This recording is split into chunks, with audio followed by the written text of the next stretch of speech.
ദാ. നിനക്ക് ഏറ്റവും ഇഷ്ടപ്പെട്ട സ്വീറ്റ്സാ. ഇത് എത്രയോ തവണ നിനക്ക് ഞാൻ വാങ്ങി തന്നിരിക്കുന്നു. ഇന്ന് എന്റെ ജന്മദിനമാണോ? അല്ലല്ലോ. ആ, ജന്മദിനമല്ലാത്തപ്പോഴും വാങ്ങി തന്നിട്ടില്ലേ? താലി കെട്ടുന്നതിന് മുമ്പും അതിനുശേഷവും എത്രയോ തവണ വാങ്ങി തന്നിരിക്കുന്നു. നീ എല്ലാം മറന്നുപോയ ചന്ദ്രു. അങ്ങനെ അങ്ങ് മറക്കാൻ പറ്റുമോ എനിക്ക്?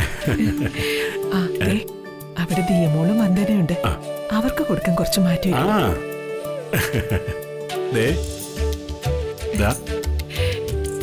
എന്നും എന്റെ ചന്ദ്രുവിന് എനിക്ക് ലഡു വാങ്ങി തരണമെന്നുണ്ട്. പക്ഷെ ഇപ്പോ അതിനു പോലും കഴിയാത്ത അവസ്ഥയില്ല ഞാൻ. ആ രീതിയിലല്ലേ മാനസികാവസ്ഥ. ഒന്നും അങ്ങോട്ട് ഒത്തുവരുന്നില്ല.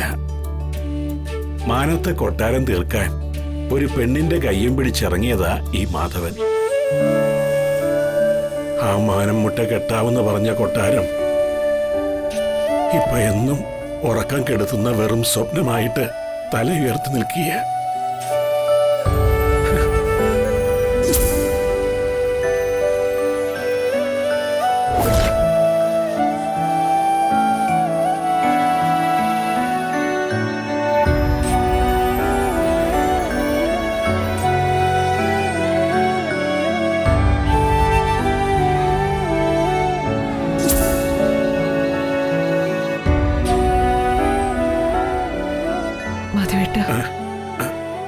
ചന്ദ്രു, ഞാനൊന്ന് ചോദിച്ചോട്ടെ, നിനക്ക് എപ്പോഴെങ്കിലും എന്റെ കൂടെ ഇറങ്ങി വരണ്ടായിരുന്നു എന്ന് തോന്നിയിട്ടുണ്ടോ? മാധവേട്ട, എന്താ ഇങ്ങനെയൊക്കെ? ഇന്നും ഈ നിമിഷം വരെ മാധവേട്ടന്റെ കൂടെ ഇറങ്ങി വന്ന തീരുമാനമാണ് ഈ ചന്ദ്രിക ജീവിതത്തിലെടുത്ത ഏറ്റവും നല്ല തീരുമാനമെന്ന് വിശ്വസിക്കുന്നവളാ ഞാൻ. ആശ്വാസമായി. മനസ്സിനെന്തോ ഒരു സമാധാനം കൈവന്ന പോലെ. ഇപ്പോഴെങ്കിലും പണവും മാനസികാവസ്ഥയും ഒത്തുവന്നല്ലോ, വളരെ സന്തോഷായി. പക്ഷേ എന്താ ഒരു പക്ഷേ?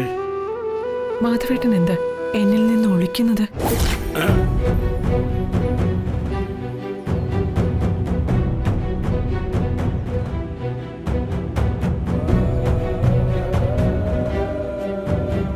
അച്ഛാ, അമ്മേ, എല്ലാവരും ഒന്ന് വന്നേ.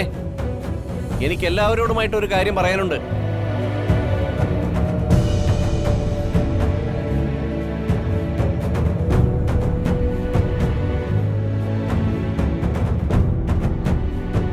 നീ എന്തിനാ വിളിച്ചത്? അങ്ങനെ വിളിക്കാറ് പതിവില്ലല്ലോ. പതിവുള്ള കാര്യങ്ങളൊന്നും അല്ലല്ലോ ഇവിടെ നടക്കുന്നത്. ലഡു എവിടുന്നത്? അതറിയാനാണ് വിളിച്ചത്.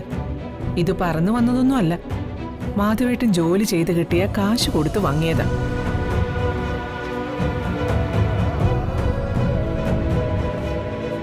ആണോ അച്ഛാ?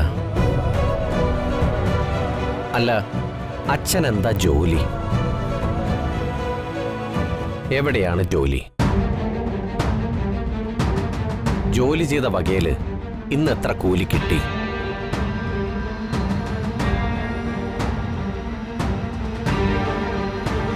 മാനത്തെ കൊട്ടാരം